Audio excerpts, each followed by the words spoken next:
नमस्कार, आप देख रहे हैं वाडला एक्सप्रेस। मैं हूं दीपक बौद्ध। आपको बता दें, मध्य प्रदेश 2023 के चुनाव में क्या कुछ रहने वाला है। आज हम पहुंच चुके हैं मध्य प्रदेश के अशोकनगर के मुगावली में।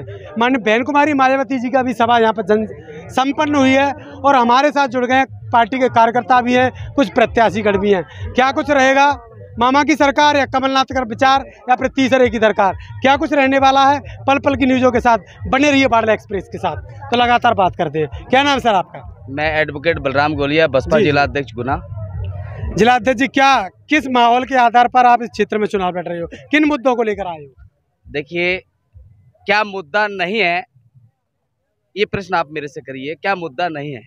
आज़ादी के 70 से 75 साल बाद संविधान को लागू हुए हो गए हैं और अभी तक संविधान के अनुरूप केवल आदरणीय बहन कुमारी मायावती जी ने उत्तर प्रदेश में काम किया है।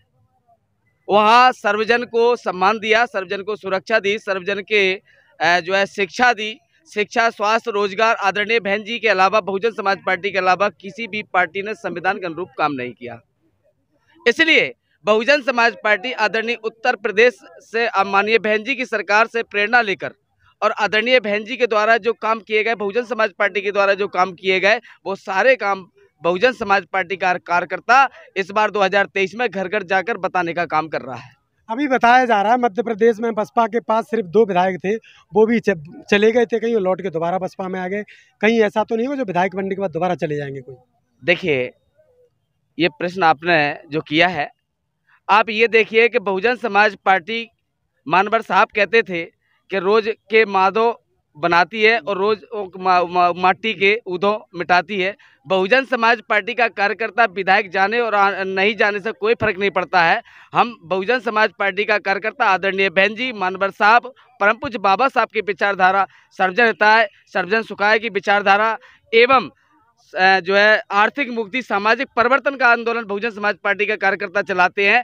इसलिए यहाँ कोई फर्क नहीं पड़ता है। फिर भी इस बार आदरणीय बहन जी ने गठबंधन गणतंत्र जो किया है, इसके साथ बहुजन पार्टी बड़ी मजबूत स्थिति में है और मध्य प्रदेश में आदरणीय बहन जी के अलावा कोई किसी की सरकार आदरणीय बहन जी नहीं बनने देंगी, अपनी सरकार बना के रहेंगी। इसलिए आपने देखा होगा 1995 में मानवर साहब के समय आदरणीय बहन जी को मुख्यमंत्री बनाया था। इस बार आदरणीय बहन जी भी मध्य प्रदेश में उप मुख्यमंत्री देंगी। इसलिए मैं आदरणीय बहन जी का बहुत बहुत धन्यवाद करता हूँ। मध्य प्रदेश में लोगों को कैसे संतुष्ट कर पाओगे? मामा की सरकार अभी 1000 रुपये लाडली बहना को दे रही है, 1500 रुपये का जो सिलेंडर था उसको 450 रुपये में दे रही है, तमाम जो योजनाओं के माध्यम से राशन दे रही है। ऐसी योजनाओं उनके लिए आपके पास क्या प्लान है? देखिए, आप थोड़ा सा याद करिए कोरोना काल।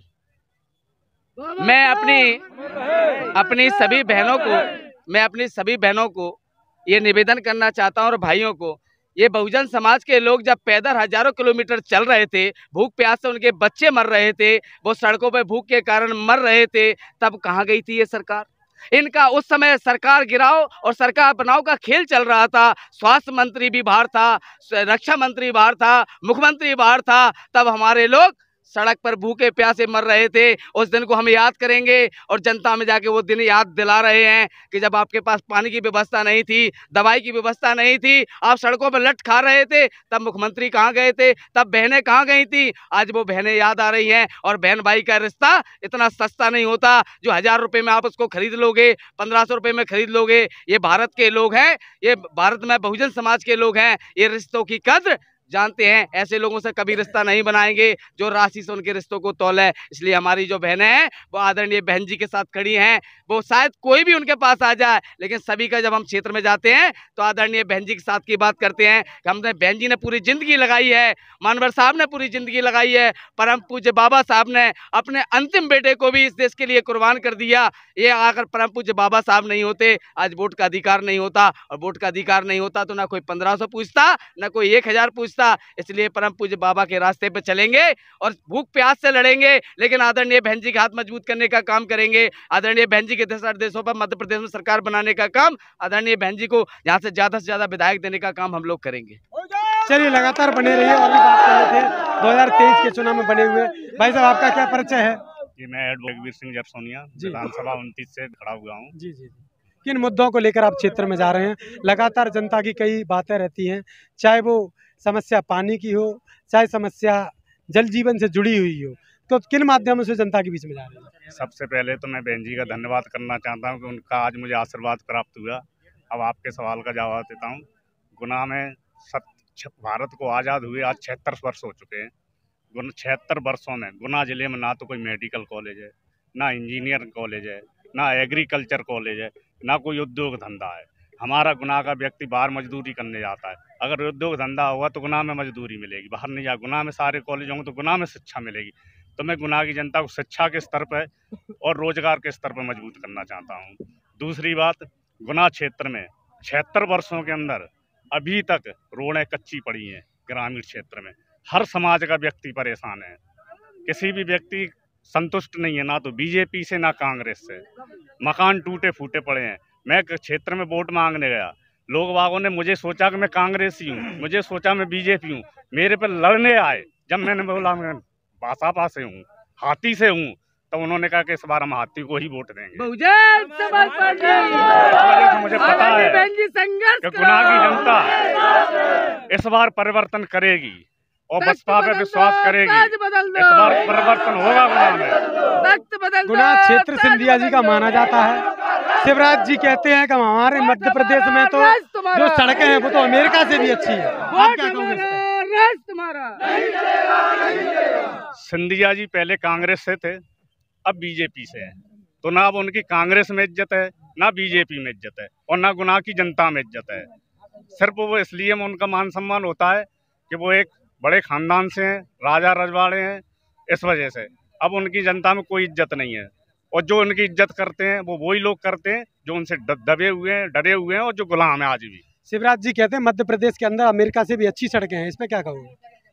शिवराज जी के हिसाब से तो अमेरिका से अच्छी सड़कें हैं, मगर जनता के हिसाब से सबसे घटिया सड़क अगर कहीं पर हैं तो वो मध्य प्रदेश में है।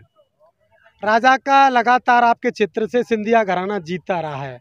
क्या उस विकास के मुद्दों पर लगातार कहा जाता है कि हमने सभी सुविधाएं की हैं? ऐसा कोई एक मुद्दा बताइए जो नहीं किया हो। हमें अब जो व्यक्ति आज़ाद हैं, जो स्वतंत्र हैं, वो बसपा को चुनेंगे, और जो आज भी गुलाम हैं, जिन्हें गुलामी पसंद है, वो उनको ही चुनेगी। और राजा और महाराजा ने कोई विकास नहीं किया, उन्होंने सिर्फ अपनी धन दौलत बचाने का प्रयास किया है, जनता के लिए कुछ नहीं किया। अगर करती तो आज राजा साहब से भी जनता खुश होती, महाराजा साहब से भी जनता खुश होती। मगर इस समय जनता कांग्रेस से भी दुखी है, बीजेपी से भी दुखी है। आज जनता का पूरा विश्वास, पूरा सपोर्ट बसपा के साथ है। बसपा के लोगों की एक बात समझ में हमेशा आती है, लोकसभा के चुनाव में एक प्रत्याशी बैठ गया गुना से, और गुना से बैठने आने के बाद वो सिंधिया के पास ही चला गया। अब कैसे देख रहे हो आप उन सभी को? कहीं वो चले तो नहीं जाएंगे लोग? जो बिके थे वो बहुजन समाज पार्टी के नहीं थे। बहुजन समाज पार्टी का व्यक्ति कभी बिकता नहीं है, और ना ही बहुजन समाज पार्टी के व्यक्ति को कोई खरीद सकता है। इस धरती में कोई पैदा नहीं हुआ जो बहुजन समाज पार्टी के व्यक्ति को खरीद सके। वे दोगले बहुजन समाजवादी हैं, बहुजन समाज के व्यक्ति जो बिकते हैं। अगर कट्टर बहुजन समाज का व्यक्ति होगा उसे कोई नहीं खरीद सकता। क्या कहोगे, आपका क्या परिचय है? मैं राजेंद्र शर्मा। आदरणीय बहन जी ने मुझे चांचौड़ा से प्रत्याशी के रूप में आशीर्वाद दिया है, और मैं विकास के मुद्दे पर बात करूंगा। मेरे क्षेत्र से भी राजा महाराजा और बड़े धनाढ़ लोग जो है मैदान में उतरे हैं चुनाव के में, पर मुझे जो है जन आशीर्वाद ऐसा मिल रहा है, जनता का स्नेह ऐसा मिल रहा है कि जनता आ तो रहे बिल्कुल हाथी पे बैठने के लिए, और मुझे जो है पूर्ण विश्वास है कि इस बार जो है बहन जी को आशीर्वाद जो है दिया है मुझे, वो सफल होगा। मध्य प्रदेश की अगर बात करें तो जो ब्राह्मण समाज है वो बीजेपी की पूंजी माना जाता है, कैसे लाओगे उसको? मैं बता रहा हूँ ना कि आदरणीय बहन जी के स्नेह में सारी ब्राह्मण समाज को इतना आदर और सम्मान मिला है कि किसी पार्टी ने, ना कांग्रेस ने दिया ना बीजेपी ने दिया। सब वंदना और चरण वंदना करते रहो, तब तो जो है आपको आगे करते रहेंगे, नहीं तो कोई जगह नहीं देते कांग्रेस और बीजेपी वाले। मुझे जो है इसमें 18 साल हो गए बहुजन समाज पार्टी में। आदरणीय बहन जी ने मेरा स्तर में सबसे छोटा व्यक्ति हूँ, मुझे जो है बहुत ऊंचे स्तर पे आके आज खड़ा कर दिया है, जो आशीर्वाद दिया चांचौड़ा से विधायक के रूप में मुझे। आप दिग्गी राजा का राज है चांचौड़ा में, और दिग्गी राजा तो ये कहते हैं कि हमारे यहाँ तो बसपा और भाजपा कभी जीत ही नहीं सकते, यहाँ तो सिर्फ कांग्रेस ही। देखिए आज के समय में जनता मुखिया होती है, रही राजा महाराजाओं और दबंगों का समय गया, अब कुछ नहीं है। अब तो जनता चाहेगी उसे जो है आशीर्वाद देगी और भोपाल भेजेगी। तो जन आशीर्वाद मेरे साथ है, आदरणीय बहन जी का आशीर्वाद मेरे साथ है। आदरणीय बहन जी ने जो आशीर्वाद दिया है तो जनता उसे दृष्टिगत रखते हुए हाथी को वोट करेगी। ब्राह्मण समाज के लिए एक और बात सबसे अहम मानी जाती है कि वो हिंदुज़म के नाम पे बीजेपी से चिपका हुआ वोटर है। नहीं, ऐसा है, ये स्वार्थी तत्वों का कहना है। निस्वार्थी तत्व सभी में होते हैं, हर जगह सारी उंगलियां एक सी नहीं होती। पर मैं कहता हूं, मुझे पूर्ण विश्वास है, मैं 18 साल से बहुजन समाज पार्टी जुड़ा हूं, कि ब्राह्मण समाज को अगर सम्मान पाना है तो सभी लोगों से आह्वान करके कहता हूं कि आदरणीय बहन जी के स्नेह में और सानंद में आइए, आपको बहुत सम्मान मिलेगा। किसी पार्टी में कोई सम्मान आज तक प्राप्त नहीं हुआ होगा, इतना जो है सम्मान आपको बहुजन समाज पार्टी। चलिए युवाओं से बात कर लेते हैं, क्या कहोगे 2023 के चुनाव में? क्या नाम है आपका? मेरा धर्मेंद्र सिंह यादव, राधोगढ़ विधानसभा प्रत्याशी बीएसपी। जी। यादव समाज तो अगर खासकर यादव और किरार की बात करें तो मुख्यमंत्री तो अपना बंधुआ मजदूर समझते हैं उसको। मुख्यमंत्री आदरणीय हैं किरार समाज से, मैं मानता हूं, लेकिन वो रिमोट की तरह चलने वाले हैं। वो तो ये कहते हैं समाज में जो छोड़ के जा ही नहीं सकता, चाहे इनको फांसी लग जाए। कहने की बातें हैं। इस बार अभी तक आप बताई नहीं जा सकती आपने कब मौका दिया।